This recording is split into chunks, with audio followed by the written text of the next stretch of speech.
দীর্ঘ বিরতির পর আবারও নতুন গান নিয়ে দর্শকদের সামনে ফিরছেন চিত্রনায়িকা ও সঙ্গীতশিল্পী নুসরাত ফারিয়া। আসন্ন ঈদুল আজহাকে ঘিরে তিনি নিয়ে আসছেন তার নতুন গান লোকে বলে, যা ইতোমধ্যেই বিনোদন দুনিয়ায় ব্যাপক আলোচনা তৈরি করেছে। গানটির সঙ্গীতায়োজন করেছেন আন্তর্জাতিক খ্যাতিসম্পন্ন সঙ্গীত পরিচালক ফুয়াদ আল মুক্তাদির, আর এই গানে কণ্ঠ দিয়েছেন স্বয়ং নুসরাত ফারিয়া নিজেই। ফলে গানটি নিয়ে আগ্রহ আরও বেড়েছে ভক্ত অনুরাগীদের মধ্যে। সম্প্রতি সামাজিক মাধ্যমে প্রকাশ পেয়েছে লোকে বলে গানের ২০ সেকেন্ডের একটি টিজার, যা প্রকাশের পর থেকেই দর্শকদের মাঝে দারুণ সাড়া ফেলেছে। টিজারের শুরুতেই দেখা যায় ফুয়াদ আল মুক্তাদিরের শক্তিশালী সঙ্গীত উপস্থিতি। সিনথেসাইজার ও আধুনিক বাদ্যযন্ত্রের ঝংকারে ধীরে ধীরে দৃশ্যে প্রবেশ করেন নুসরাত ফারিয়া।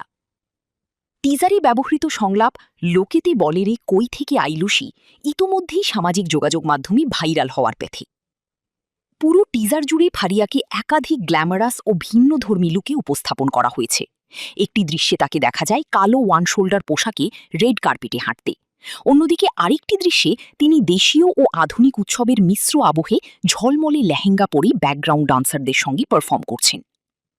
টিজারে বড় করে লেখা দেখা যায় ফারিয়া ইজ ব্যাক এবং গানের নাম লোকে বলে। এতে বোঝা যায় নতুনভাবে নিজেকে উপস্থাপনের পরিকল্পনা নিয়েই ফিরছেন এই অভিনেত্রী গায়িকা। সামাজিক মাধ্যমে টিজারটি শেয়ার করে নুসরাত ফারিয়া লিখেছেন, এই ঈদে আসছি মনের টেম্পারেচার বাড়াতে।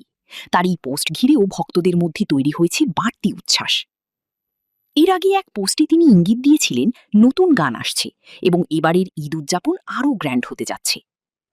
লোকে বলে গানটি ফোক পপ ঘরানার। এর কথা লিখেছেন তাহাজিবেন বন্ধন। সুর ও সঙ্গীত পরিচালনায় রয়েছেন ফুয়াদ আল মুক্তাদির। গানটি প্রকাশিত হবে SVF এবং ব্লিঙ্ক মিউজিকের ব্যানারে। এছাড়া গানটির ভিডিও নির্মাণ করেছেন ভারতের খ্যাতিমান কোরিওগ্রাফার ও চলচ্চিত্র নির্মাতা বাবা যাদব। সব মিলিয়ে গানটি ঘিরে তৈরি হয়েছে বড় পরিসরের প্রজেক্ট। আগামী ২৬ মে সম্পূর্ণ গানটি প্রকাশ পাওয়ার কথা রয়েছে। এখন অপেক্ষা শুধু পূর্ণ সংস্করণের, যা ঈদ মৌসুমে নতুন চমক নিয়ে আসবে বলে আশা করছেন ভক্তরা।